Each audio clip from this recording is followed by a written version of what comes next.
At this stage in proceedings, we have to decide what kind of life we actually want for ourselves.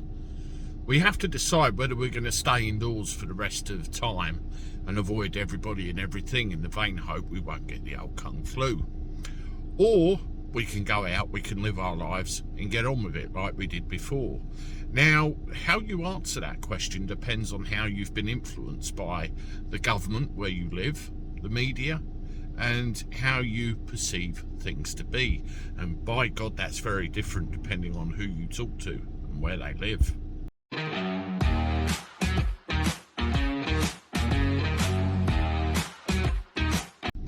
How do everyone? Welcome back to the channel for a Sunday. Hope you're doing all right. I'm not too bad myself. I'm just, nearly home now actually, and gonna go have a nice cup of hot chocolate and go to bed, I think.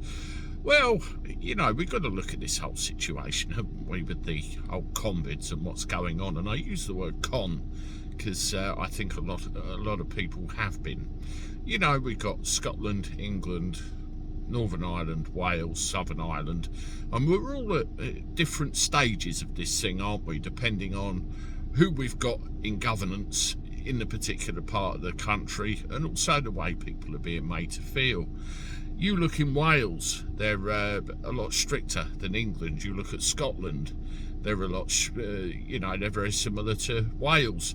And then if you hop right round the other side of the globe to New Zealand, say, she's talking about hammering things down again and even making people isolate for 24 days if they get the old moronic.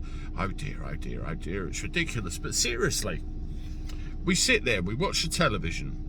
Well, if you're that way inclined, we read newspapers and we believe what we want to believe. But a lot of people who are institutionalized into believing everything the mainstream media says will believe what they're told, and then anxiety builds up and then they get scared and, oh, I don't want to go out anymore.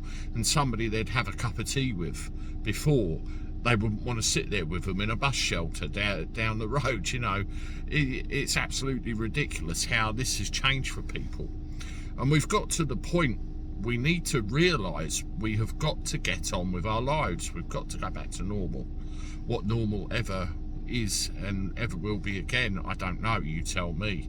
That's a very good question. We're losing all of the restrictions in England on Thursday, but I've got a very strong suspicion that that's not it by a long shot. Until we get a good year clear, I don't think we're entirely out of it, but I might be wrong. If we move back to Scotland a minute, have a look at this.